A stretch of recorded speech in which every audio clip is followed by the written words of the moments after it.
আছে যে বড় বড় শহরের বড় বড় অন্যায়ের কোনো শাস্তিই হয় না।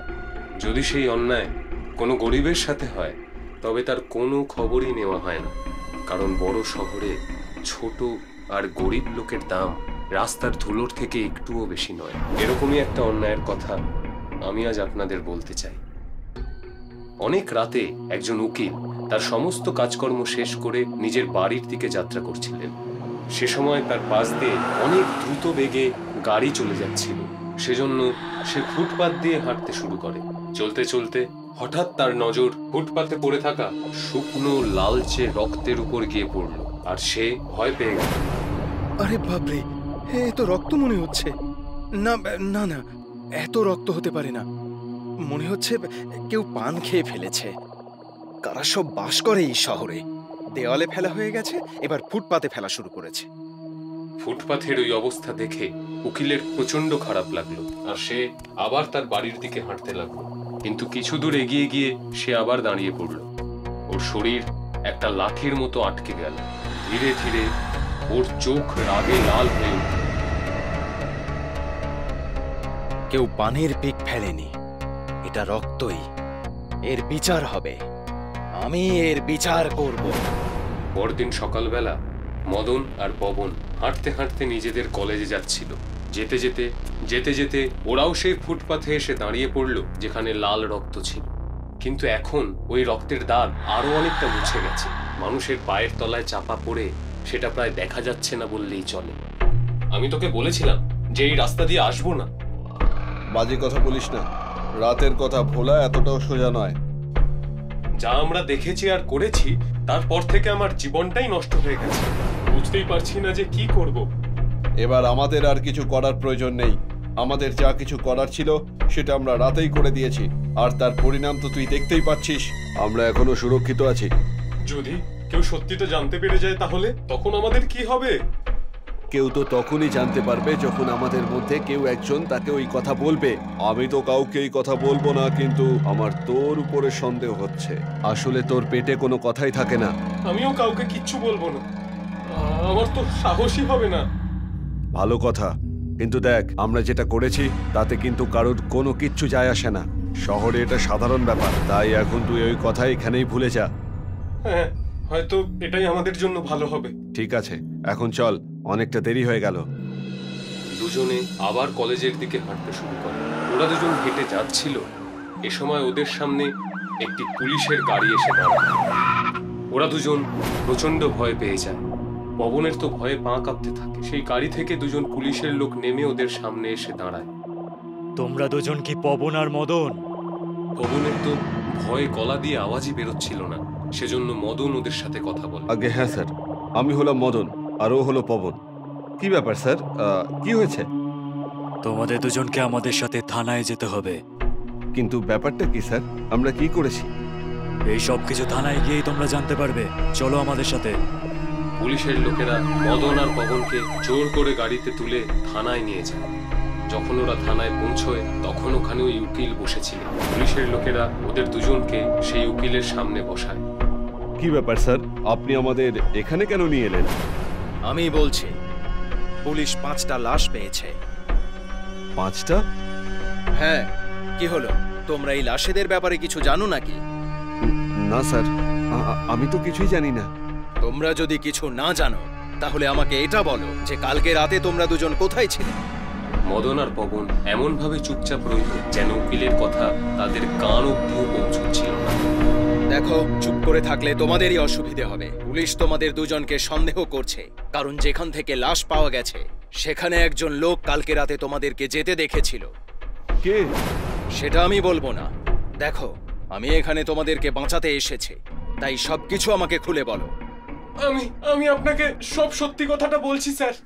না, আমি বলছি, তুমি চিন্তা করো না আর কোনো টেনশন করো না। মদন গতকাল রাতের পুরো গল্পটা পুলিশ আর উকিলকে বলল। কাল সন্ধ্যায় কলেজ থেকে বাড়ি আসার পরে আমরা বাইরে খেতে যাব ঠিক করি, কারণ কাল এই পবনের বার্থডে ছিল।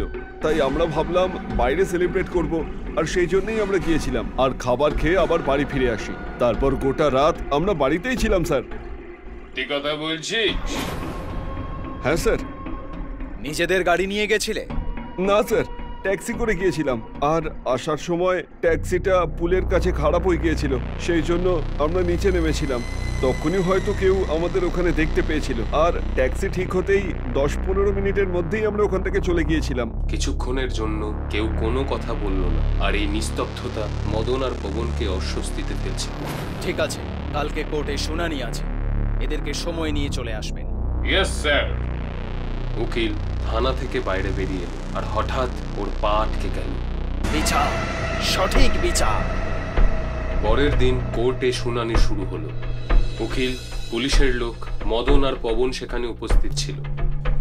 মাই লর্ড, এরা দুজন কলেজ স্টুডেন্ট, আর পুলিশ এদের দুজনকে সন্দেহ করছে যে এরা দুজন 5টা খুন করেছে। আমি ওদের উকিল, কিন্তু তবু আমি পুলিশ আর এই আদালতকে বলতে চাইছি যে আমি এই দুজনকে সন্দেহ করছি না, বরং আমি সম্পূর্ণ বিশ্বাসের সাথে বলতে পারি যে ওই 5টা খুন এরাই করেছে। উকিলের এই কথা শুনে ওরা দুজনই ভয় পেয়ে গেল। ওরা কিচ্ছু বুঝতে পারলো না যে কি হচ্ছে। উকিল ওদের দুজনের কাছে এসে দাঁড়ালো। আমি জানি সেদিন রাতে তোমরা দুজন তোমাদের গাড়ি নিয়ে বেরিয়েছিলে, আর ওই সমস্ত খুন তোমরাই করেছো। এবার তোমরা যদি সত্যি না বলো তাহলে আমি বলবো। আমি বলছি। পবন, না। চুপ কর, আমি এখন বলে ভয়ে বাঁচতে পারছি না। মদনকে চুপ করতে বলে পবন সমস্ত সত্যি কথা বলা শুরু করলো। সেদিন আমার জন্মদিন ছিল, সেজন্য আমরা বাইরে পার্টি করতে গেছিলাম, আর আমরা কারো ট্যাক্সি ধরে নয়, নিজের গাড়িতে গেছিলাম। গাড়ি মদন চালাচ্ছিল। বাড়ি ফেরার সময় আমরা অনেকটা মদ খেয়ে নিয়েছিলাম। আরে ভাই পবন, এই রাস্তার গর্তগুলো খুব সমস্যা করছে তো। আমার ওই গর্তগুলোর জন্য বমি পাচ্ছে ভাই, একটু আস্তে চালা।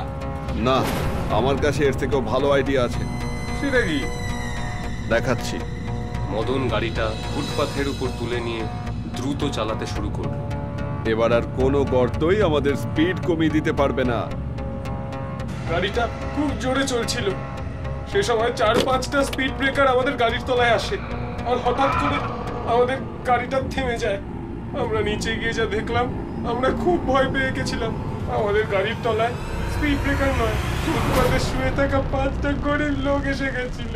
ওদের সারা শরীর রক্তে মাখামাখি হয়ে গেছিল। এবার আমরা কি করবো মদন?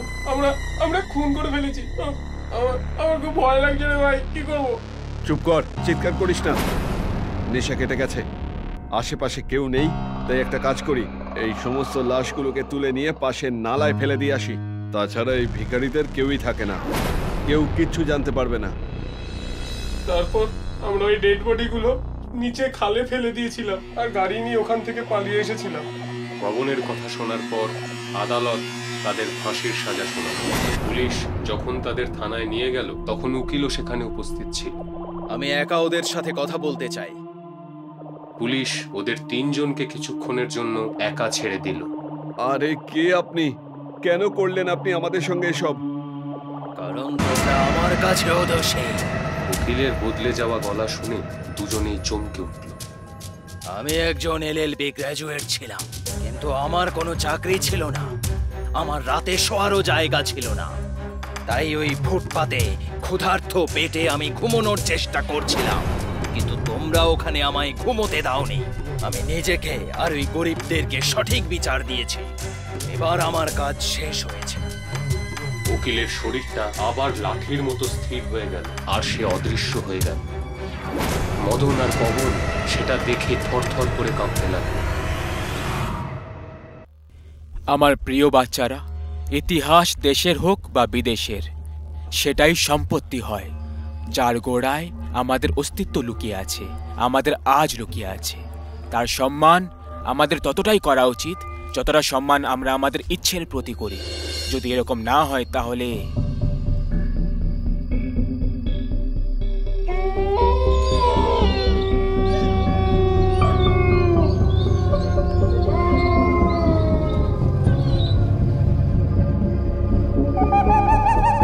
ভাই, জানি না কেন আমার মনে হচ্ছে যে আমাদের এই কেল্লায় যাওয়া উচিত না, খারাপ কিছু হয়ে যাবে।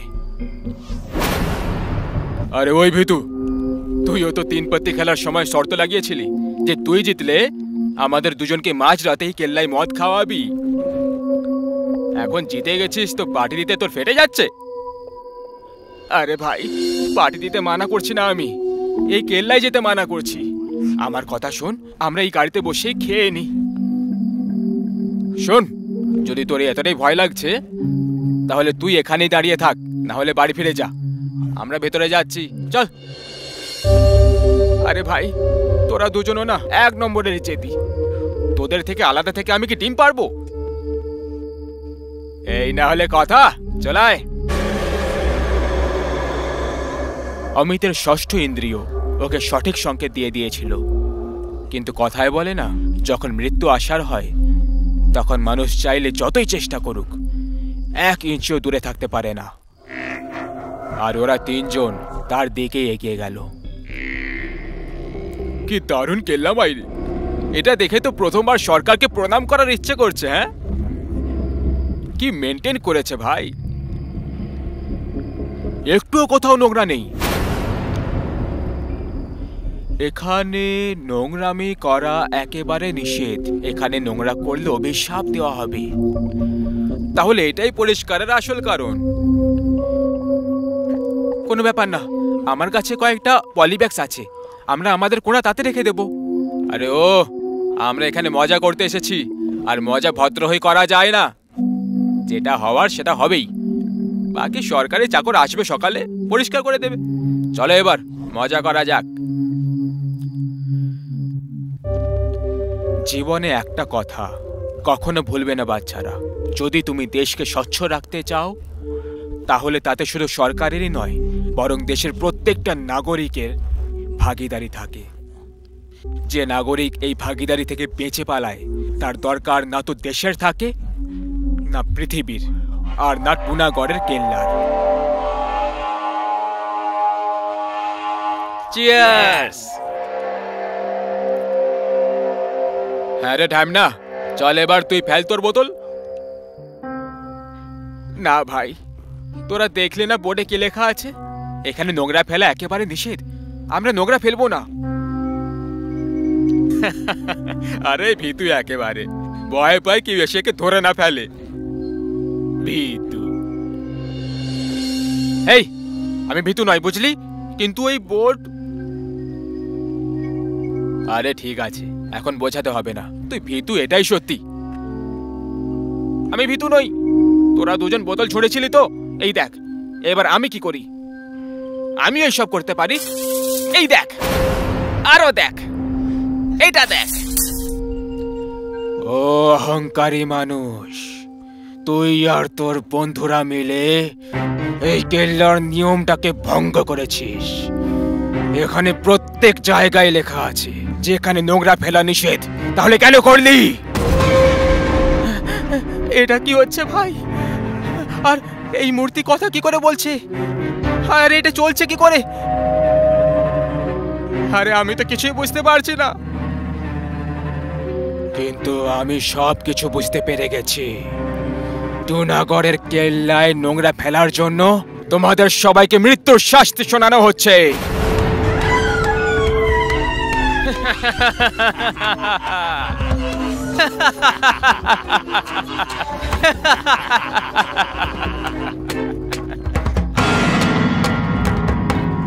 এইসব কি ফাজলামি হচ্ছে? তোরা দুজন মিলে এইসব করেছিস আমাকে ভয় দেখানোর জন্য। কেউ কিচ্ছু করেনি মূর্খ অহংকারী মানুষ। তোরা 3 জন করেছিস। মরার জন্য তৈরি হয়ে যাও।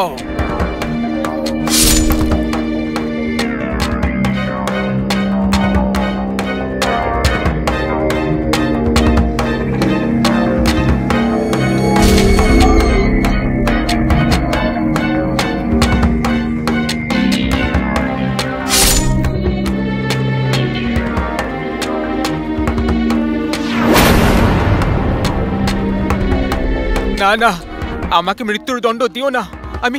আমি মরবো না।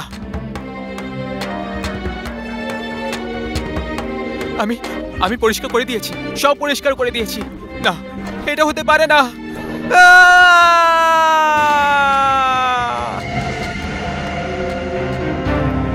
তাই আজকের পরে কোনো কেল্লায় গিয়ে নোংরা ফেলার আগে এটা ভেবে নিও, যদি ওই কেল্লা টুনাগড়ের মতো পরিষ্কারকে পছন্দ করে তাহলে তুমিও মৃত্যুর শিকার হতে পারো।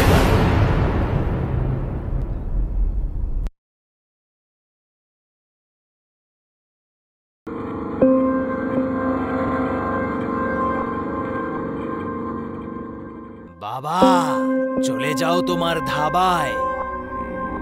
আরে বাহ, বদমাইশ ভূত, তোকে কে বললো যে আমি আগে ধাবা চালাতাম? যত মানুষ তোমার খাবার খেয়ে মরেছে তারা বলেছিল আমাকে। ও ভগবান সেই ভূতেদের আত্মাদের শান্তি দিক। তুমিও বরং একদিন এসো আমার জায়গায়। বাবা, এখন যাও এখান থেকে। এখানে কোনো বাংলা সিনেমা চলছে না যে তুমি ডায়লগের পর ডায়লগ বলে যাবে আর আমি তার কাউন্টার ডায়লগ দেব। আমি ভূত, তাই বলছি চলে যাও, চলে যাও এখান থেকে। তুই কে হে বদমাইশ ভূত, যে আমায় এখান থেকে যেতে বলছিস? তুই কি আমার বাপ? না তো, তাহলে যা, আমি তোকে ভয় পাই না। মাথা খারাপ করো না। কেন আমার হাতে মরতে চাইছো? এখনো সময় আছে, চলে যাও। চুপ! না তরোয়ালের ধারকে, না গুলির বৃষ্টিকে। এই বাবা ভয় পায় শুধু মায়ের হাতের মারকে। আরে বাবা, ভূতকে ডায়লগ দেওয়া বন্ধ করুন প্লিজ, ভেতরে এসে আমাদের বাঁচান। ও সরি, ভুল করে মিস্টেক হয়ে গেছে। আমি এসে গেছি, আমি এসে গেছি, এসে গেছি। দেখেছি আমি দুটো স্বপ্ন, ভূতেদের হাতে আমি হারবো না। আমি এখানে, তুই কোথায়? ভূত ভূত ভূত ভূত রাজা। আমাকে নিয়ে মজা করছো তুমি? এদের সাথে এবার তুমিও মরবে। ইয়া!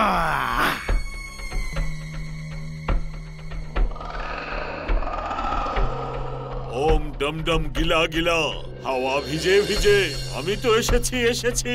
হায় আল্লাহ, হায় আল্লাহ, সোহা। তুই যেই হ, আমার সামনে এসে দেখা দে। তোর গলায় যদি না আমার নাম ঝুলিয়ে দি, তাহলে আমার নামও ঝুমরু নয়, ঝুম ঝুম ঝুম ঝুম ঝুমরু। আয় রে!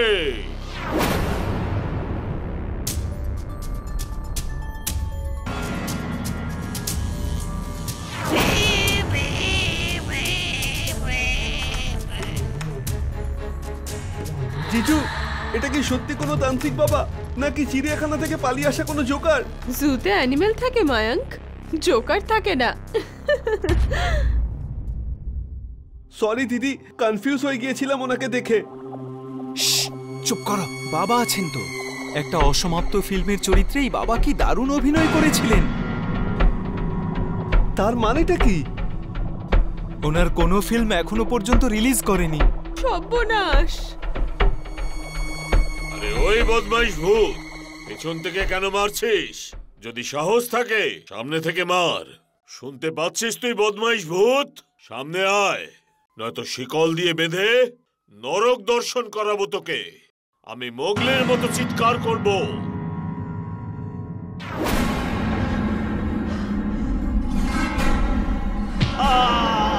বাঁচাও, বাঁচাও! ওরে এই বদমাইশ ভূতটা আমার কোমর ভেঙে দিল রে। ও মাগো! জিজু, দিদি, আমি কিন্তু বলে দিচ্ছি, এই পাগল বাবা নিজেও মরবে আর আমাদেরকে নিয়ে মরবে। এসব কি বলছো কি? উনি খুব শ্রদ্ধেয় মানুষ। উনি রেসপেক্টফুল নয়, উনি ফুল বাবা। ছাড়বো না তোকে, ছাড়বো না তোকে বদমাইশ ভূত। পুরো 2000 টাকার প্রশ্ন ইয়ার। ওম ভট ভটালিয়া, সামনে চলে আয় ভূত ছটপট। ওম ভট ভটালিয়া ভট স্বাহা।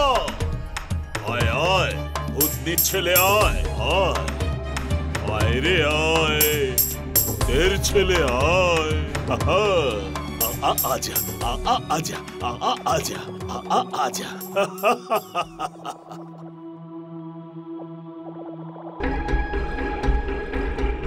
মনে হচ্ছে বাবা পাগল হয়ে গেছে।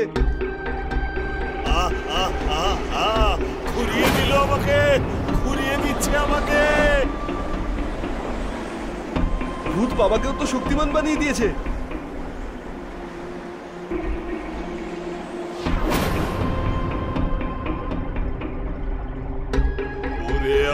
মাথাটা ভেঙে গেল রে বাবা। বাবা, আপনি ঠিক আছেন তো? বাবা, এই বদমাইশ ভূতটা তো আমার শরীরে 306টা হাড় ভেঙে দিল রে। কিন্তু বাবা, শরীরে তো 206টা হাড় থাকে।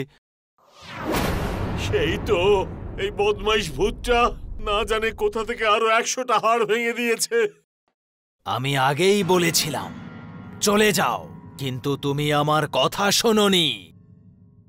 আরে ভাই, ঠিক আছে, কথা শুনিনি, করে ফেলেছি অন্যায়। প্রত্যেক মানুষই তো ভুল করে, এই বাবাও না হয় করে ফেলেছে, এটা কি এমন বড় কথা? কিন্তু তা বলে তুইও করবি? ছোটবেলায় মা মেরে মেরে মুখ লাল করে দিত, আর এই বয়সে তুই মারতে চলে এলি। একটু তো সম্মান কর বদমাইশ ভূত, কিছু তো মানবিক মানে ভূতাবিক দেখা। যদি তোর মারবারই ছিল, 2-4টে থাপ্পড় মেরেই তো থামতে পারতিস ভাই। এইভাবে মারার কি কোনো দরকার ছিল ভাই? থাপ্পড় মারাতে মজা হয় না বাবা, ধোলাই করলেই মজা আসে। আরে ওই বদমাইশ ভূত, না তুই আমায় মারছিস না নিজে মরছিস, কোনো একটা কাজ তো ঠিক করে কর আমার বাপ। অনেক নাম আমার, নামটা খারাপ করিস না। যাকে ছাড়, তুই এটা বল, তুই চাসটা কি? আমার কথা শোনো। তো শোনাতেই তো বলছি রে ভাই, আমরা কি তোকে না বলার সিচুয়েশনে আছি? যা শোনাবার শুনিয়ে দে, তাহলে এইভাবে মেরে আমাকে হালুয়া বানিয়ে দিস না।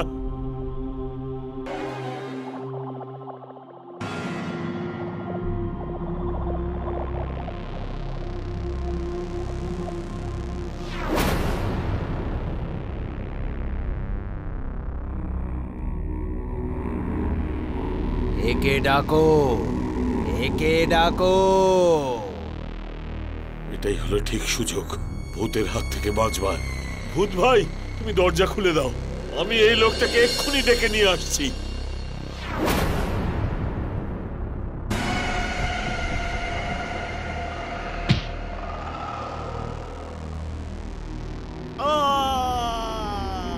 ওরে আমার বদমাইশ ভূত, আমি তো তোর কাজেই যাচ্ছিলাম রে, তাহলে আমায় কেন ফেলে দিলি?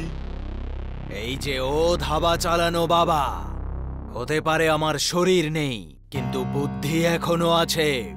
আমি সব বুঝি, তুমি পালানোর তালে আছো।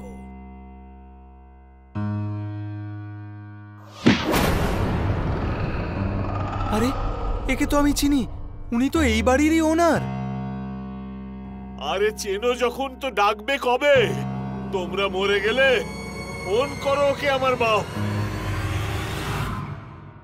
হ্যালো হ্যালো প্রকাশ বাবু, আপনি এক্ষুনি এই মুহূর্তে আমাদের কাছে আসুন, দরকারি কাজ আছে। সরি, আমি একটা জরুরি কাজে আছি, বাই। ওকে বলো তোমার বাড়িতে সোনার উপভর্তি গুপ্তধন পাওয়া গেছে। ও যদি না আসে, তাহলে ওই গুপ্তধন নিয়ে তুমি চলে যাবে। হ্যালো প্রকাশ বাবু, সরি, আমি আবার ফোন করলাম, কিন্তু আপনাকে এটা বলা খুব জরুরি, কারণ এটা আপনার বাড়ি। তাই আসলে আমরা আপনার বাড়িতে গয়না ভর্তি একটা বাক্স পেয়েছি, যাতে সোনার উপর গয়না আছে। আপনি যদি না আসেন, তাহলে আমরা এটা নিয়ে এখান থেকে চলে যাব। আপনাকে তখন আর ডিপোজিটও ফেরত দিতে হবে না। গুপ্তধন? না না, তোমরা ওখানেই থাকো, আমি আসছি।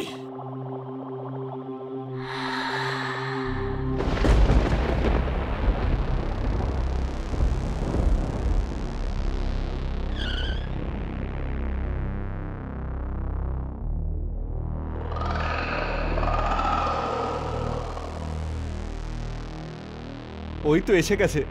কোথায় কোথায় গুপ্তধন? দিয়ে দাও আমাকে গুপ্তধন, দিয়ে দাও আমায় গুপ্তধন। এত তাড়া কিসের বাবা? কে? আমাকে চিনতে পারছো না বাবা? আরে তুমি তো আমার সম্পত্তি নিয়ে নেওয়ার জন্য আমাকে খুন করেছিলে, ভুলে গেলে তোমার সৎ ছেলেকে বাবা? এসব কি হচ্ছে? বাঁচাও, বাঁচাও, আমাকে বাঁচাও। তোমার জন্য এই ভূত ভাই আমাদের খুব মেরেছে, এবার তোমার পালা। আমাকে ছেড়ে দাও অমর বাবা, ছেড়ে দাও। কেউ কি নিজের বাপকে মারে? আরে দাঁড়িয়ে আছো কেন আর হাসছই বা কেন? আমাকে একটু বাঁচাও। আরে এই লোভী মানুষ, নিজের কথাই শোনে না, বাপের কথাই শোনে না, তো আমাদের কথা কি শুনবে? আরো একটা কথা, তুমি ওকে ভূত বানিয়েছো, এখন তুমি ভোগো। অমর বাবা, আমায় ক্ষমা করে দাও, আমার ভুল হয়ে গেছে। আমি তো তোমার বাবা। তুমি বাবা নয়, পাপী তুমি।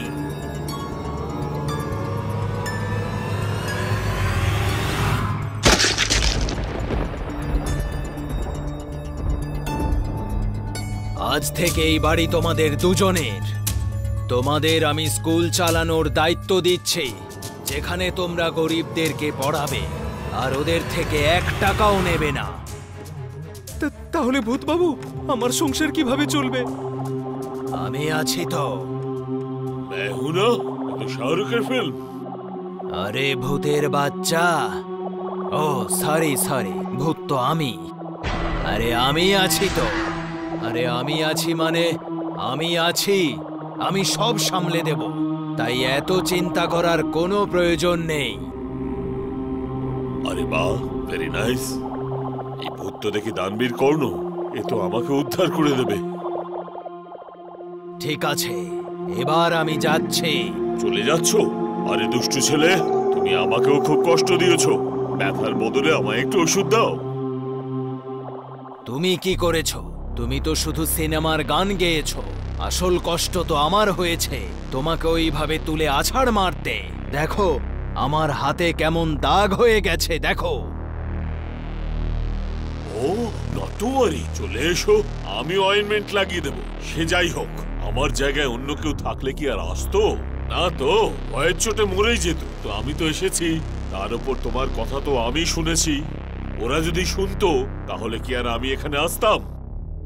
তুমি এমনি গলা ফাটিয়ে বলতে, আমার কথা শোনো, আমার কথা শোনো, কিন্তু আমি তোমাকে বলেছি যে শোনাও তোমার কথা। আর ভাই, তোমার মুক্তির ব্যাপারও তো আছে। এরা তো আমায় 2000 দেবে, কিন্তু তুমিও আমায় কিছু দিয়ে দাও। এমনিতেও আজকাল আমাদের বাবাদের মার্কেট খুব একটা ভালো চলছে না। এই বাবার ব্যাপারে কিছু তো ভাবো। এদের দুজনের তো যা হোক কিছু হলো, কিন্তু আমার কাজটা তো অনেক বেশি ছিল, অনেক কঠিন ছিল, সেজন্য আমার পুরস্কার পাওয়া উচিত। ভূত ভাই, দিয়ে দিন না ওনাকেও কিছু। যদি ওনার এই অবস্থার কথা সবাই জানতে পারে না, তাহলে ওনার বেঁচে থাকা মুশকিল। হাতটা সামনে বাড়াও। আমার হাত ভাঙার ইচ্ছে নেই তো, কারণ এর আগেই আমার সবকিছু ভেঙে ফেলেছো প্রায়। হাত সামনে বাড়াও। এই 5টা কয়েন সোনার বাবা, যতক্ষণ এটা তোমার কাছে থাকবে তোমার কোনো সমস্যা হবে না। চলো, বাই বাই, টাটা, সায়োনারা, দানবীর ভূতের জয়।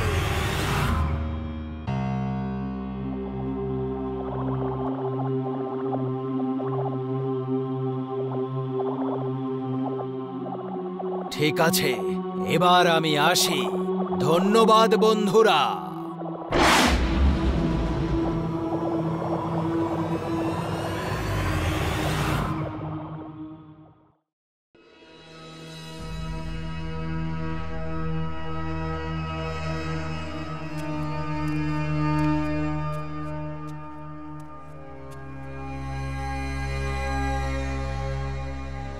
কি হচ্ছেটা কি?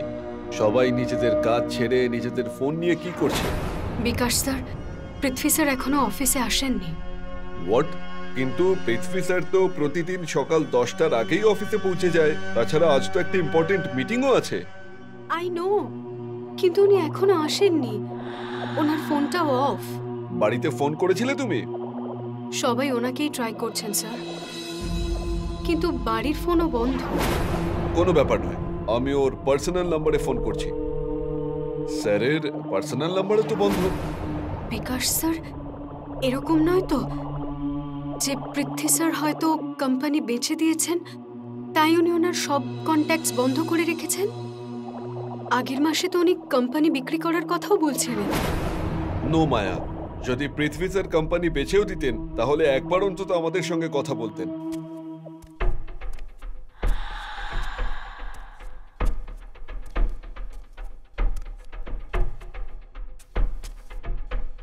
উনি ঠিকই বলছেন মিস্টার। কি নাম আপনার? মায়া। আর আপনার? বিকাশ। মিস্টার বিকাশ, মিস মায়া ঠিকই বলেছেন। উনি এই কোম্পানি আমাকে বিক্রি করে দিয়েছেন, আর ওনার পুরো ফ্যামিলির সাথে উনি চিরকালের জন্য অ্যাব্রডে চলে গেছেন। আজ থেকে এই কোম্পানি আর তোমাদের নতুন বস আমি, রতন কুকরেজা। কিন্তু টেন্তু ছাড়ো, আর খুশির খবর শোনো। নেক্সট মান্থ থেকে আপনারা আপনাদের কারেন্ট স্যালারির থেকে 20% টাকা বেশি পাবেন। তাই বলছি, সকলে মন দিয়ে কাজ করবে। মিস্টার রতন, যদি পৃথ্বী স্যার আপনার কাছে কোম্পানি বিক্রি করে থাকেন, তাহলে এতে আমাদের থেকে লোকানোর মতো তো কিছুই নেই। তাছাড়া উনি তো আমাদের বলেননি যে উনি বিদেশে গেছেন। এই লজিকটা আমি তো কিছুই বুঝতে পারলাম না। এটা বড় লোকেদের খামখেয়ালি। কাজ শেষ, সম্পর্কও শেষ। কিন্তু ছাড়ো ভাই, এই ফাইলটা আগে চেক করে নাও। কোনো ডাউট থাকলে আমার সাথে ডিসকাস করো।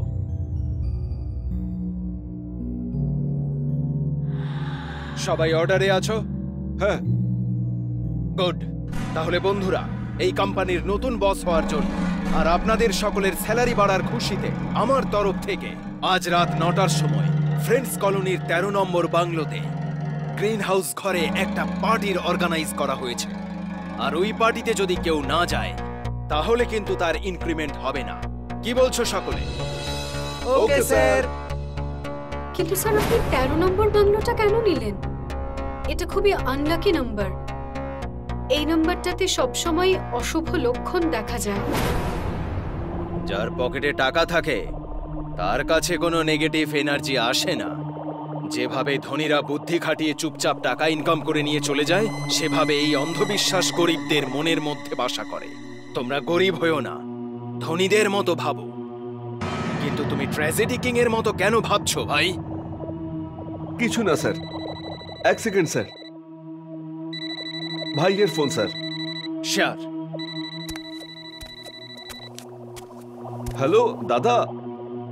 আচ্ছা শোন, আজ আমাদের এমএলএ এর ঘরে একটা মিটিং আছে, তাই দুপুরে আমি পিউকে স্কুল থেকে বাড়িতে আনতে পারবো না। তাহলে তুই কি? নো প্রবলেম দাদা, আমি ছেড়ে দিয়ে আসবো। দাদা, আমার তোমার সঙ্গে একটা কথা ছিল। হ্যাঁ বল না। দাদা, আমাদের বস পৃথ্বী স্যার আজকে অফিস আসেননি। ওনার সবকটা মোবাইল বন্ধ, আর এমনটা আজ পর্যন্ত কোনোদিন হয়নি। তার উপর ওনার জায়গায় কোনো রতন কুকরেজা অফিসে এসেছেন, যে বলছে নাকি আজ থেকে এই কোম্পানির মালিক উনি। উনি যে ফাইলগুলো আমাকে দেখালেন, সেই হিসেবে পৃথ্বী স্যার এই কোম্পানিটা ওনাকে বেচে দিয়েছেন, আর উনি গোটা পরিবারকে নিয়ে বিদেশে শিফট হয়ে গেছেন। দাদা, আমার কিছু গন্ডগোল মনে হচ্ছে।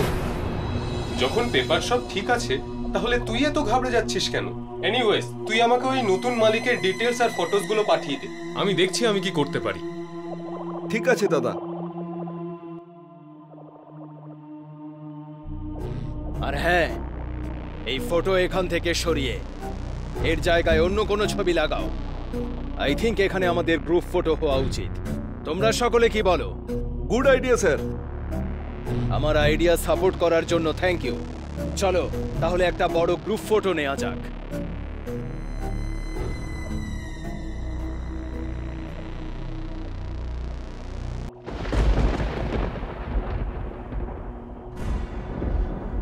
এক্সকিউজ মি দাদা, একটু শুনুন তো। তোমরা কেউ চিন্তা করো না, এখনই ইলেকট্রিক চলে আসবে। বাহাদুর, দেখো তো ইলেকট্রিকের কি সমস্যা হলো।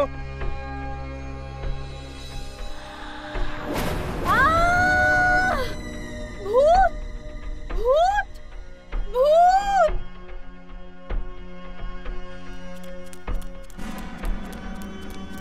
মায়া, কি হলো? কি চোখ খোলো মায়া, কি হয়েছে? স্যার, এখানে ভূত আছে। ভূত? মায়া, এখানে কোনো ভূত ট্রুথ নেই। হতে পারে তুমি হয়তো অন্ধকারে কাউকে দেখে ফেলেছো। এনিওয়েজ, তোমরা এনজয় করো, আমি আসছি। এ আবার কি নাটক ভাই? কলে জল আসছে না?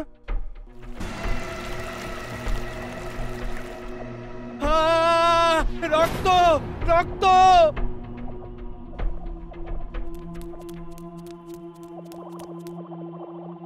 কি হয়েছে স্যার? দেখো, কল থেকে রক্ত রক্ত বেরোচ্ছে।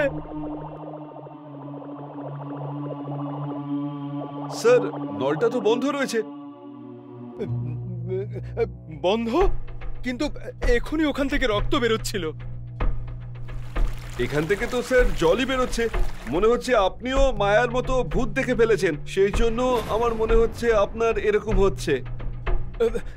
হতে পারে। এবার চলুন স্যার। তোমরা যাও, আমি আসছি।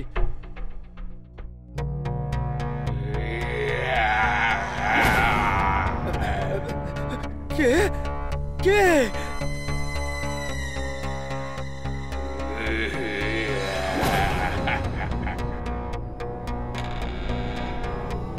কে তুমি? এখানে কি করছো? কে তুমি?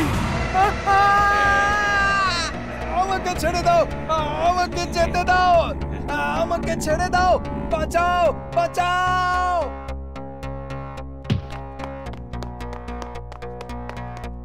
কি হলো স্যার?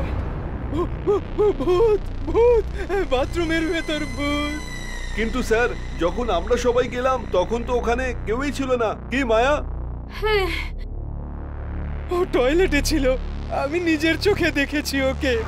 ও আমার গলা টিপে রেখেছিল, আমার কথা বিশ্বাস করো। কেউ না স্যার, আমি আপনার জন্য জল নিয়ে আসছি স্যার।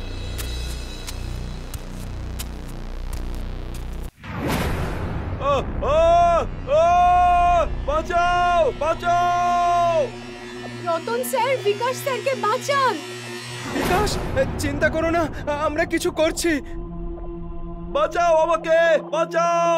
ভূত, ভূত, ভূত! ছাদের উপর ভূত আছে, বাঁচাও!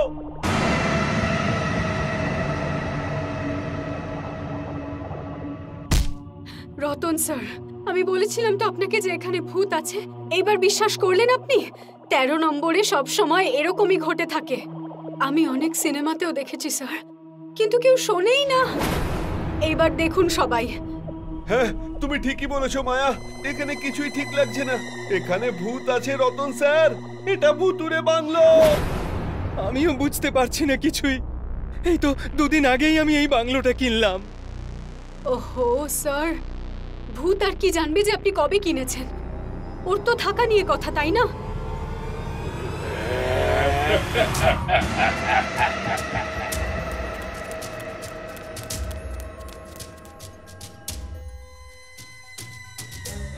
তুই আমাকে আর আমার পরিবারের সবাইকে কেন মেরেছিস? কেন মেরেছিস?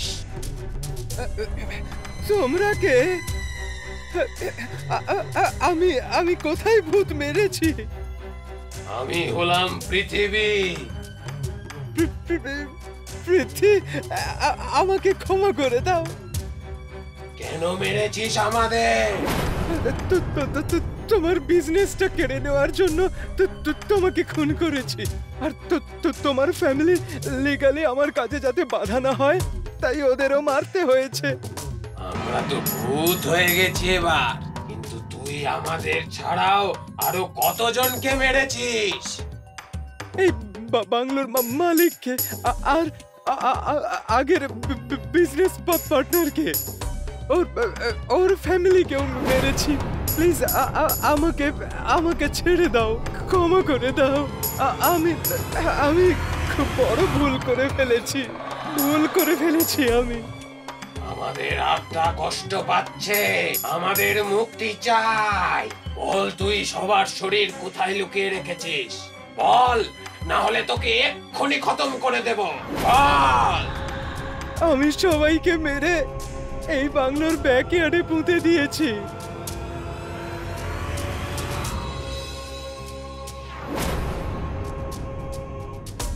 পান্ডে, যাও পেছনে কোর্টইয়ার্ডটা খুঁড়ে দেখো। তোমরা কে? চমকে গেলে? এই তিতাস হলো আমার ছোট ভাই, আর ওই তোমার ব্যাপারে আমাকে জানিয়েছিল ফোন করে। আর আমি তোর ছবি দেখেই তোকে চিনতে পেরেছিলাম রতন কুকরেজা, যে তুই হচ্ছিস সেই শয়তান যে মানুষজনকে চালাকি করে পার্টনার বানিয়ে তাদের মেরে তাদের বিজনেস আত্মসাৎ করে নেয়। তোকে ধরার জন্যই আমরা এই ভুতুরে নাটকটা করেছিলাম। তিতাসকে উল্টো করেও ঝুলিয়েছি। তুই সমস্ত প্রমাণ দিয়ে দিয়েছিস। এবার তুই তোর কুকর্মের ফল ভোগ করবি। তোর ফাঁসি হবে, ফাঁসি।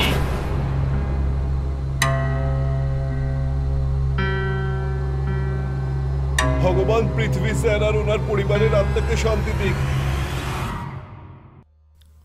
সফটওয়্যার কোম্পানিতে কাজ করে অনিরুদ্ধ অনেক দিন পরে কয়েকদিনের ছুটি পেয়েছিল। ও খুব খুশি খুশি নিজের ঘরে যাচ্ছিল। তখনই ওর বাবা ওকে ফোন করল। হ্যাঁ বাবা, হ্যাঁ চিন্তা করো না, আমি তাড়াতাড়ি পৌঁছে যাব। তাড়াতাড়ি আসবি, কিন্তু ভুল করেও জঙ্গলের শর্টকাট নিবি না, ওই রাস্তাটা ঠিক নয়। ঠিক আছে বাবা, এবার রাখছি। গাড়ি চালাতে চালাতে কথা বলাটা ঠিক না। ওকে, লাভ ইউ বাবা।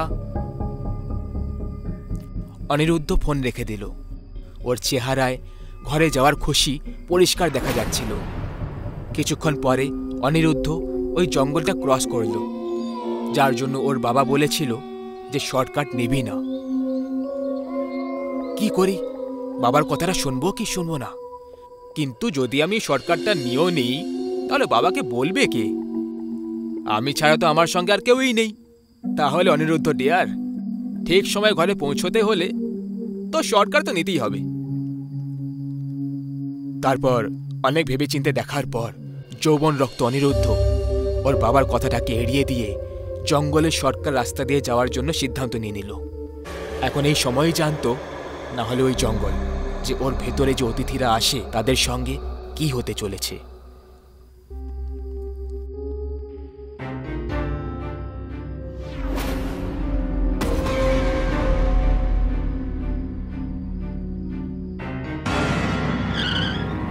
ও গড!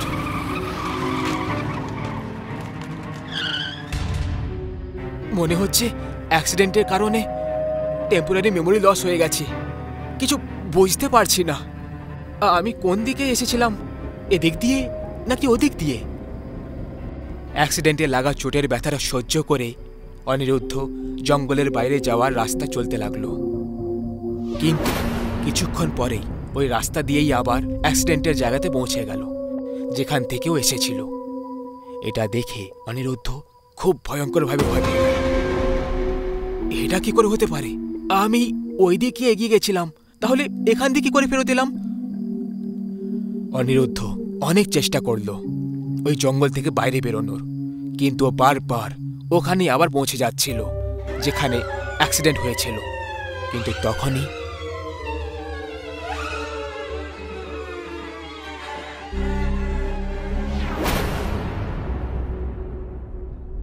দাদা, প্লিজ প্লিজ আমার হেল্প করুন।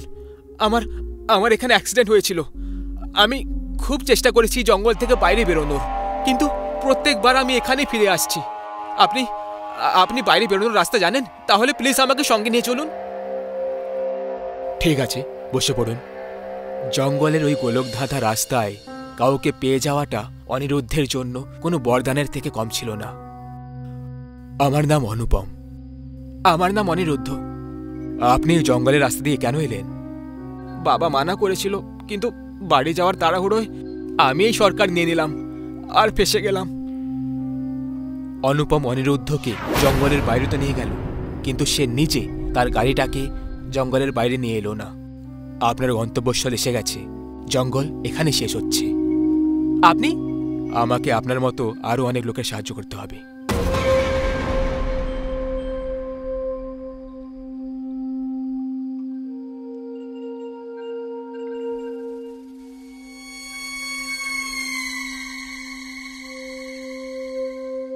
বাবলু দাদা, আপনার ভাই এই জঙ্গলে মরে কি গেল?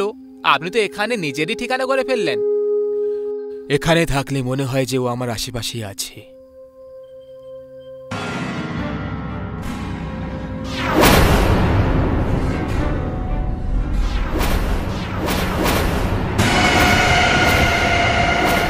একটা মৃত লোক অনিরুদ্ধকে জঙ্গলের বাইরে ছেড়ে এলো। এটা ভাবা মাত্রই ওর অবস্থা খারাপ হয়ে গেল। জঙ্গলের এই শর্টকাটে ওর সাথে একের পর এক ভয়ঙ্কর এক্সপিরিয়েন্স হয়ে চলেছিল। ও খুব খারাপভাবে ভয় পেয়ে গেছিল, আর একবার ওখান থেকে দূরে যাওয়ার জন্য ও একটা দৌড় লাগালো। ও দৌড়ে চলেছিল, থামার নাম করছিল না। কিন্তু কিছুক্ষণ পর ও ক্লান্ত হয়ে হাঁপাতে হাঁপাতে এক জায়গায় থেমে গেল। তখনই ওর নজর সামনে পড়ল। ওর চোখের সামনে ওর গাড়িটা ছিল। ও ও আবার ওখানেই পৌঁছে গেল যেখানে ওর অ্যাক্সিডেন্ট হয়েছিল। এটা এটা কি হচ্ছে আমার সঙ্গে? আমি পাগল হয়ে যাব। আমি বারবার এখানে কেন চলে আসছি? কারণ তুমি আমার মতো মরে গেছো, আর এই ব্যাপারে তুমি জানো না। ওই দেখো,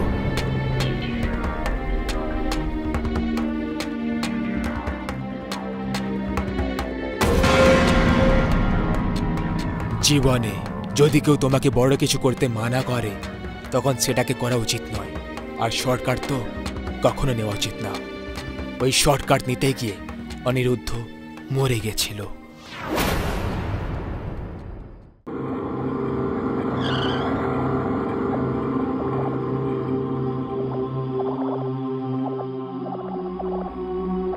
এটা হলো আমাদের নতুন বাড়ি। মানতে হবে জিজুর পছন্দকে। যখন জিজু কোনো জিনিস পছন্দ করে একেবারে টপ ক্লাস পছন্দ করে। এই সব কিছু আমার সঙ্গেরই প্রভাব। আচ্ছা তাই? তা নয় তো কি? মিথ্যে বললে আমাকে বলে দাও, তুমি এই যে পোশাকটা পরে আছো সেটা কার পছন্দের? হ্যাঁ হ্যাঁ, তোমারই পছন্দের, কিন্তু জিজু থাক না, এর বেশি আর কিচ্ছু বলার দরকার নেই। আমি বুঝে গেছি। কি বুঝেছো? এটাই যে বিয়ের পর স্বামীরা স্ত্রীর গোলাম হয়ে যায়। কি দিদি? ইয়েস। তোমাদের দুই ভাই বোনের এইসব ফালতু কথা শেষ হয়ে গেলে জিনিসপত্রগুলো নিয়ে ভেতরে চলো।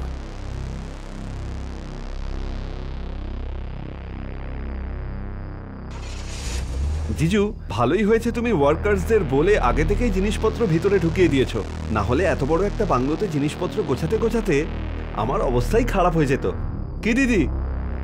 শুধু তোর নয়, আমার অবস্থাও খারাপ হয়ে যায় ছোটু। আমি জানি তোমরা খুবই দুর্বল, তাই আমি ওয়ার্কারদের বলে জিনিস গুছিয়েছি। আহা, ছাড়ো তো তুমি। আমি ভালোই জানি যে তুমি কত বড় বাহুবলী। নিচে উঠে এক গ্লাস জলও তো গড়িয়ে খাও না, আবার এসেছেন বাড়ি সাজাবেন। তোমাদের দুই অলসের চক্করে যদি থাকতাম তাহলে আমার নিজের অবস্থাই খারাপ হয়ে যেত। জিজু, এই কথাটা তো আমিও জানি যে 1 নম্বরের অলস আমি নয়, তুমি। চুপ করো। তুমি যদি আমার স্ত্রীর ভাই না হতে না, তাহলে এতক্ষণে আমি তোমার অবস্থা খারাপ করে দিতাম। যখনই দেখো সবসময় খালি দিদির পক্ষেই কথা বলে, বোকা কোথাকার। দিদি, ছেড়ে দাও এই লোকটাকে। খালি এমনি এমনি ভ্যাক ভ্যাক করতে থাকে।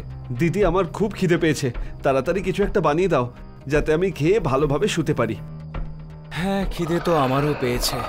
তোমরা গিয়ে হাত মুখ ধুয়ে নাও, আমি দেখছি কি করা যায়।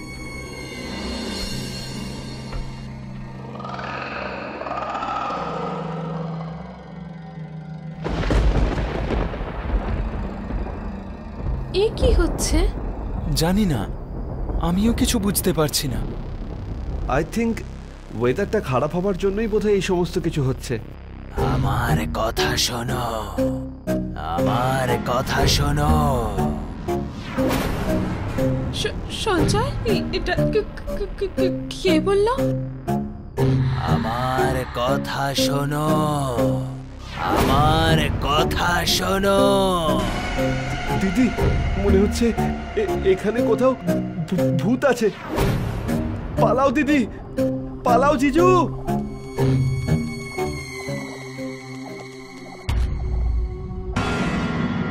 সঞ্জয়, তাড়াতাড়ি খোলো দরজাটা। চেষ্টা করছি তো নাইনা, কিন্তু খুলছে না।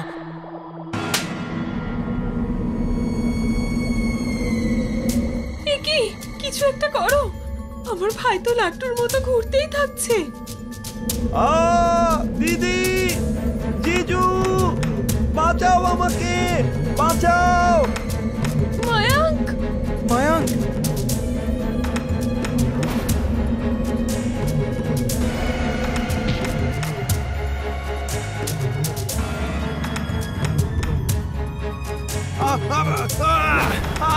বাঁচাও আমাকে। সঞ্জয়, আমার কথা শোনো, আমার কথা শোনো।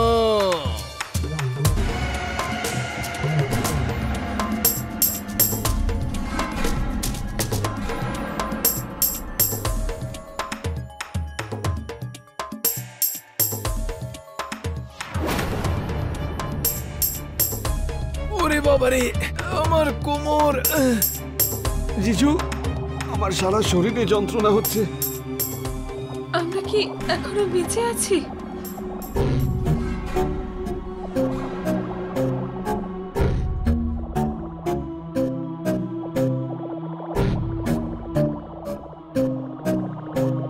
এই বাড়িতে 100% ভূত আছে। আমরা আর এই বাড়িতে থাকবো না। আমরা সবাই এক্ষুনি এই বাড়ি থেকে চলে যাব। চলো। হ্যাঁ জিজু, এই বাড়িটা ভুতুরে। তার থেকে চলো পালাই এখান থেকে। ঠিকই বলেছ তুমি। আমি এখনই ওনারকে ফোন করছি। কেন গো? এই কথা তো আমিও বলেছি। তুমি শুধু কেন মায়াঙ্ককে বলছো? কারণ আমার স্ত্রীর একমাত্র ভাইয়ের কথার গুরুত্ব আছে। পয়েন্ট। আই লাভ ইউ জিজু। আমার কথা নেই, আর কি করছো তো? একবার শুধু এই বাড়ি থেকে বেরোই, তারপরে দেখাচ্ছি।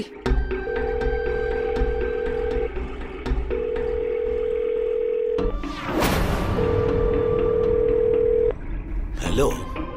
হ্যালো প্রকাশবাবু, আমি সঞ্জয় বলছি, আপনার ভাড়াটে। আমি ক্ষমা চাইছি প্রকাশবাবু, এই বাড়িতে আমরা থাকতে পারবো না। এটা ভুতুড়ে বাড়ি। আপনি আমাদের ডিপোজিটের টাকা ফিরিয়ে দিন, আমরা চলে যাব। খবরদার সঞ্জয় বাবু, আপনি অকারণে আমার বাড়ির বদনাম করবেন না। আমার বাড়ি মোটেও ভুতুড়ে নয়। যদি আপনি এর থেকে ভালো প্লেস পেয়ে যান, আপনি তাহলে যেতে পারেন। আপনি যে টাকা দিয়েছিলেন, আমি একটা অন্য জায়গায় ইনভেস্ট করেছি। নতুন ভাড়াটে এলেই আমি আপনাকে আপনার টাকা ফিরিয়ে দেব। Thank you. আরে কিন্তু কি বললেন ওনার? উনি আমাদের ডিপোজিটের টাকা অন্য কোথাও ইনভেস্ট করেছেন, তাই যতক্ষণ না উনি নতুন ভাড়াটে পাবেন, ওই টাকা ফেরত দিতে পারবেন না। আমাদের লাগবে না কোনো টাকা। প্রাণ থাকলে সব থাকবে। আমরা আজই এখান থেকে বেরিয়ে যাব। কোথায় বা যাব? আর যদি আমরা কোথাও যাইও বা, কিন্তু এত জিনিসপত্র নিয়ে গিয়ে আমরা কোথায় রাখবো? আর এমনিতেও এই মুহূর্তে অন্য কোনো বাড়ি নেওয়ার মতো ডিপোজিটের টাকা আমার কাছে নেই। তাই যতক্ষণ না আমরা ডিপোজিটের টাকা ফেরত পাচ্ছি, এখানেই থাকবো। আরে সঞ্জয়, কিন্তু এখানে ভূত থাকে। আমরা কি করে তার সাথে ম্যানেজ করে থাকবো? সঞ্জয়, তোমার অন্য কোথাও অ্যাফেয়ার চলছে না তো? আর সেই জন্য ওই মেয়েটাকে পাওয়ার জন্য তুমি এখানে আমাকে ভূতের কাছে মেরে ফেলতে এনেছো? বলো। এই যে শোনো, এই সব নাটক বন্ধ করো তুমি। আমার কারোর সাথে কোনো সম্পর্কই নেই। ক্ষমা করো আমাকে। জিজু, তখন থেকে তোমরা কি সব বলে যাচ্ছ? আরে চলো এখান থেকে। আমার ভূতকে খুব ভয় লাগে। তোমরা থাকার পরেও ওই ভূত এসে আমাদের উপর অ্যাটাক করলো। এর মানে হলো তোমাদের পরিবারেরই কোনো বয়স্ক আত্মা হবে। দিদি! কি গো? চিৎকার করো না, আর মন দিয়ে আমার কথা শোনো। আমার কাছে এই সব ভূত তাড়ানোর একটা দারুণ আইডিয়া আছে। তাহলে বল, মানে বলো, একটু তাড়াতাড়ি বলো। I hate you both. তারপরেও শোনো, আমি এক তান্ত্রিক বাবাকে চিনি, আর সত্যি বলতে কি উনিও আমাকে চেনেন। বাবা ভূত তাড়াতে একেবারে ওস্তাদ। আমি ওনাকে এখানে ডাকছি। উনি এলেই ভূত চলে যাবে, আর কাজও হয়ে যাবে। তখন আর আমাদের এখান থেকে যেতে হবে না। কি কেমন হবে? দিদি, জিজু পাগল হয়ে গেছে। তোমাদের যদি মরতে হয় তাহলে তোমরা মরো এখানে থেকে, এই ভুতুরে বাড়িতে। আমি তো চললাম।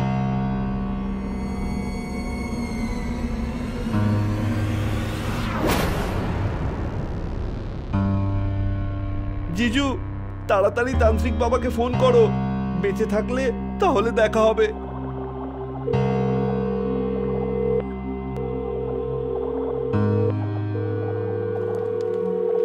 হ্যালো। হ্যালো বাবা, আমি সঞ্জয় বলছি।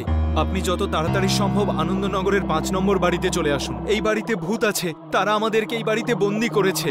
প্লিজ তাড়াতাড়ি চলে আসুন। বলি, আমি ওখানে যাব, কিন্তু দক্ষিণা কত দেবে? আরে বাবা, কত চান আপনি? 1 দিয়ে দিও। বাবা, আপনি 1 কি 2000ই নেবেন। আসুন। 2000? আমি তো 100 ভেবেছিলাম। তুই কত দিবি বল? বাবা, আমার কাছে তো শুধুমাত্র 50 টাকাই আছে। যা, তুই কাল আসবি। এখন আমায় অন্য কোথাও যেতে হবে। হ্যাঁ, আমি আসছি। তান্ত্রিক বাবা আসছেন। কিন্তু জিজু, হনুমান চল্লিশা পড়ো। আমি ফিল্মে দেখেছি হনুমান চল্লিশা পড়লে ভূত আসে না। जय हनुमान ज्ञान गुण सागर, जय कपीस तिहु लोक उजागर।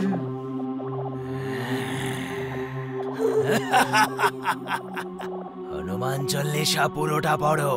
যদি না পড়ো তাহলে আমার ভগবানকে ইনসাল্ট করার জন্য তোমাদের এক এক করে আমি মারবো। এক এক করে মারবো। তোমরা দুজনে হনুমান চল্লিশা পুরোটা জানো কি? না, মরে গেলাম। তোমরা থামবে আর আমি শুরু করব।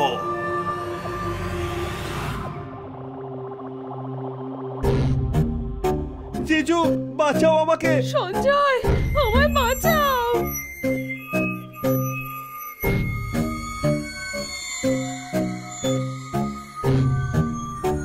এবার আর তোমরা বাঁচবে না।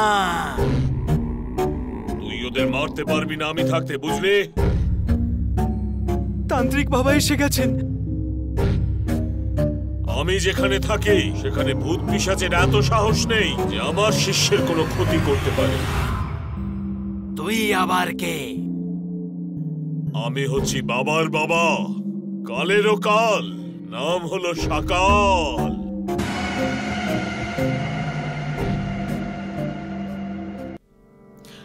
আমাদের আজকের গল্পের মূল হলো দরকারের চেয়ে বেশি উচ্চাকাঙ্ক্ষা, কিছু করে দেখানোর, কিছু প্রাপ্ত করার আকাঙ্ক্ষা।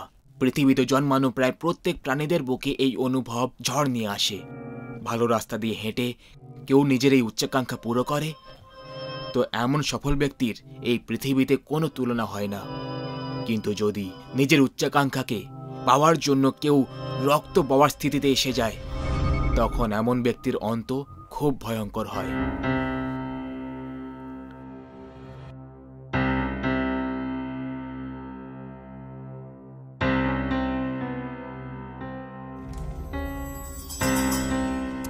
তোমার কি মনে হচ্ছে বস আমাদের দুজনকে একসাথে কেন ডেকে পাঠিয়েছে? চিন্তা কেন করছো ভাই? তার কাছেই তো যাচ্ছি নাকি, এক্ষুনি জানা হয়ে যাবে। আর বলো রাজু, কেমন আছো? বাড়িতে সব ঠিক? আজ্ঞে সাহেব, সব ঠিক আছে। তুমিও না রাকেশ, কতবার বুঝিয়েছিলাম তোমাকে আমি যে পিয়ন, লিফটম্যান, হাউসকিপিং ওয়ালাদের সঙ্গে কথা বলবে না, আমাদের স্ট্যান্ডার্ডের সঙ্গে এসব ম্যাচ করে না। ও আর আমি, আমরা দুজনেই মানুষ সমর, আর আমরা দুজনেই নিজের নিজের কাজ করছি। সেই জন্য আমাদের প্রত্যেকটা মানুষের আদর সম্মান করা উচিত। আদর সম্মান? তোমার ভাষা তো দেখো, গ্রামের কোনো মূর্খের মতো মনে হচ্ছে। আগে বস, আপনি ডেকে পাঠিয়েছিলেন? Yes yes my boy, come in, ভেতরে চলে এসো। সমর এসেছ তো? Yes yes sir, I am also in sir. Good, চলে এসো, বসো। কি হয়েছে স্যার? আজ আপনাকে দেখে একটু সিরিয়াস মনে হচ্ছে। জীবনে কখনো কখনো কিছু সিদ্ধান্ত নেওয়াটা খুব কঠিন হয়ে যায়, আর আমিও সেই কঠিন সময়টা কাটাচ্ছি। সেই জন্যই তোমাকে আমি একটু সিরিয়াস মনে হচ্ছি। যাই হোক, আজ আমি এই কোম্পানির দায়িত্ব থেকে ফ্রি হওয়ার সিদ্ধান্ত নিয়েছি। আর এই অল্প সময়ের মধ্যেই তোমরা দুজন এই কোম্পানির জন্য অনেক কিছু করেছো। সেই জন্য কোনো নতুন লোককে হায়ার করার জায়গায় ভাবলাম তোমাদের মধ্যে কোনো একজনকে কোম্পানির সিইও বানিয়ে দিই। কিন্তু তোমাদের দুজনের মধ্যে যে কোনো একজনকে বাছাটা আমার জন্য খুব মুশকিল ছিল, কিন্তু কোনো একজনেরই বাছাই করাটা দরকারও ছিল। মনে হচ্ছে ভগবান প্রার্থনা শুনে নিয়েছে। আমি বয়স আর অনুভব দুটোর দিক দিয়ে রাকেশের চেয়ে বড়। আমি সিইও হব। কাল নতুন সিইও পদের অফিসিয়াল ইনফরমেশন সব জায়গায় দিয়ে দেওয়া হবে। তাই কাল থেকে বলরাজ গ্রুপ অফ ইনফরমেশন টেকনোলজির নতুন সিইও হবে রাকেশ।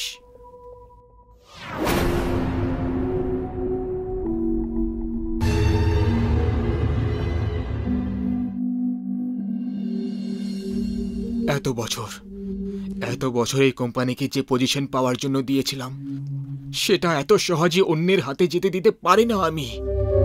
তাতে আমাকে রাকেশের প্রাণে নিয়ে নিতে হোক না কেন।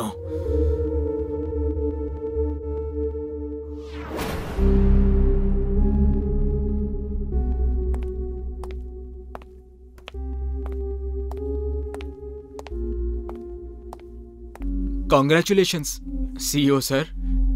আরে কি ভাই, তাছাড়া যদি সত্যি বলি এই পোস্ট আমার নয়, তোমার পাওয়া উচিত ছিল। তাহলে পোস্ট আমাকে দিয়ে দাও। আরে মজা করছি, চলো সেলিব্রেট করি। আজকের পার্টি আমার তরফ থেকে।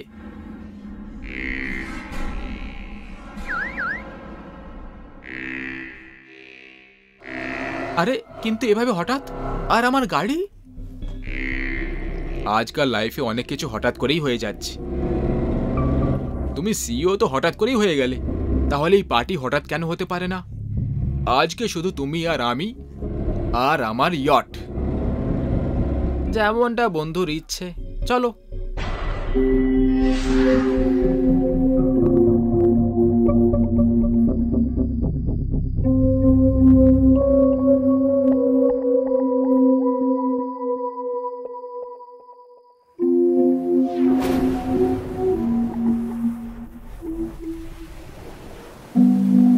ইউনোস, আমার যেমন উথাল পাথাল সমুদ্রে আজকে হচ্ছে, ঠিক সেরকমই উথাল পাথাল আমার মনের মধ্যে হচ্ছে।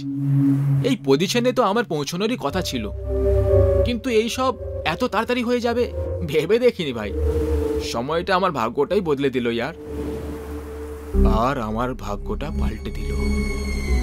এই সব যে তুই পেয়ে গেলি না রাকেশ, সেসব আমার ভাগ্যে ছিল। তুই আমার থেকে আমার ভাগ্য কেড়ে নিয়েছিস।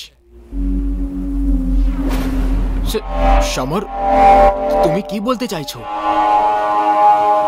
এখন আমি কিছু বলতে চাই না রাকেশ, শুধু করতে চাই, আর আমি সেটা করেই ছাড়ব। সমর, তুমি একটু অদ্ভুত রিঅ্যাক্ট করছো। আমার মনে হয় আমাদের এখান থেকে যাওয়া দরকার। আমরা নয়, শুধু তুমি যাবে এই পৃথিবী থেকে দূরে, চিরকালের জন্য। এসব কি জাদা বলছো সমর? তোমার এই বেকার জোকটা ঝেলতে পারছি না আর। ফিরে চলো।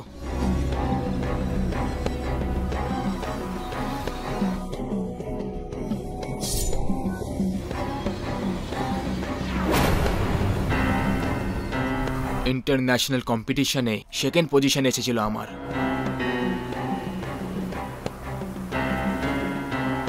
সমরের অতিরিক্ত উচ্চাকাঙ্ক্ষা রাকেশের খুশি কেড়ে তো নিলই, সেখানেই ওকে মেরে ও জমদূত হয়ে গেল। প্রত্যেক জনের সাথে ভদ্র ব্যবহার করা রাকেশের মৃত্যু এভাবেও হতে পারে, এটা অন্য কেউ তো দূর, রাকেশ নিজেও কখনো ভেবে দেখেনি। ও এখন মরে গেছিল।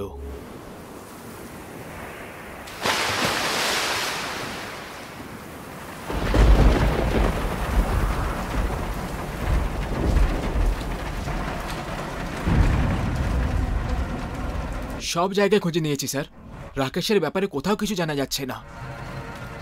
মনে হচ্ছে সিওর পোস্টের কথা জানতে পেরেই ও নিজের আসল রংটা দেখাতে শুরু করে দিয়েছে।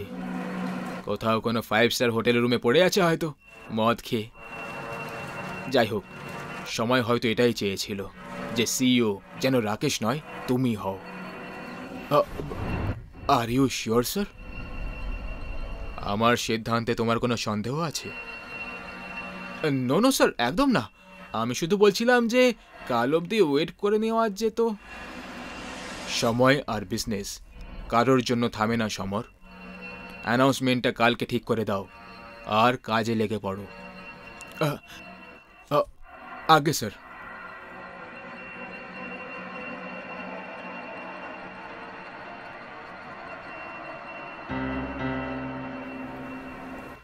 ওম ত্র্যম্বকম যজামহে সুগন্ধিং পুষ্টিবর্ধনম পূর্বারুকমিব বন্ধনান মৃত্যুর্মুক্ষিয় মহামৃতাৎ।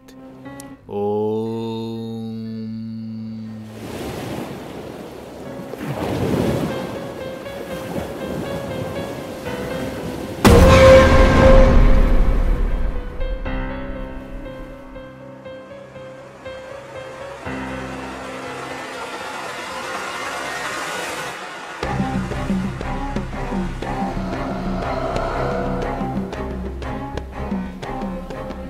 প্রভুর ইচ্ছে নিয়ে এসেছে, প্রভু নিয়ে এসেছে তোকে আমার কাছে, সেও ন্যায় চাইছে, তুইও ন্যায় চাইছিস, পেয়ে যাবি, ন্যায় পেয়ে যাবি। ওম ভট।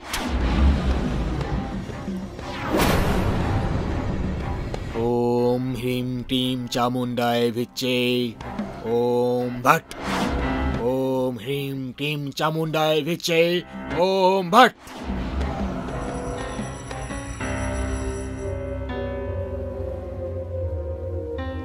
যাও বালক, ন্যায় করো, ন্যায় পাওয়ার পরেই আবার নিজের দুনিয়ায় চলে যেও।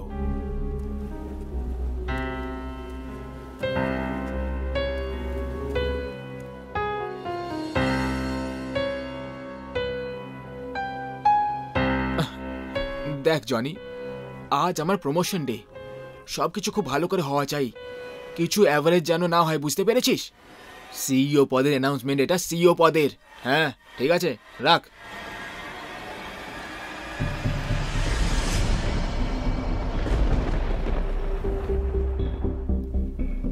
রাকেশ, ও এখানে কি করে আসতে পারে?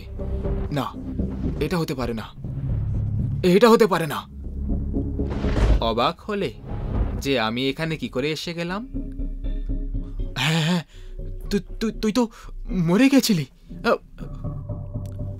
মরা মারার অধিকার তো তোর কাছে নেই, উপরওয়ালার কাছে থাকে।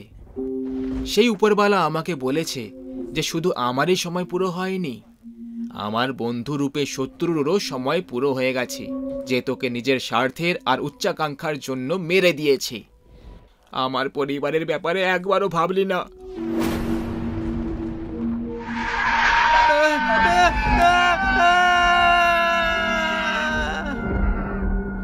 রাকেশ, রাকেশ, দেখ দেখ, আমি তোর সঙ্গে ভুল করেছি, কারণ কারণ আমি একটা খারাপ মানুষ ভাই, কিন্তু তুই তো ভালো মানুষ, তাই না? তুই খুব ভালো মানুষ। আমি তোর পরিবারের কথা ভাবিনি, কিন্তু তুই আমার পরিবারের কথা ভাব। ক্ষমা করে দে ভাই, ক্ষমা করে দে। আমি ক্ষমা করতে ফিরে আসিনি, তোকে সাথে নিয়ে যেতে এসেছি। চল। না, এটা হতে পারে না, আমি কোথাও যাব না, আমি সিইও হয়ে গেছি, আমি কোথাও যাব না।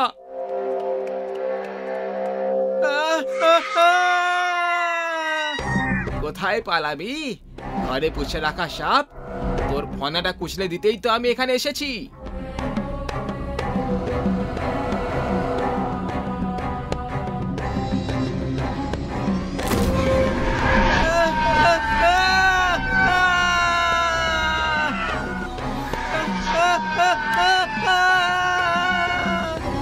লোভ, ঈর্ষা আর স্বার্থে ভরা সমস্ত উচ্চাকাঙ্ক্ষা সব সময় খারাপ হয়।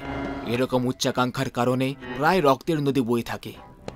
যদি আপনারও মনের ভেতর সাম দাম দণ্ডভেদের নীতি আপন করে আগে এগোনোর উচ্চাকাঙ্ক্ষা থাকে, তাহলে সেটা ত্যাগ করুন, না হলে অঘোরই যে কোনো সময় ন্যায় করাতে পারে।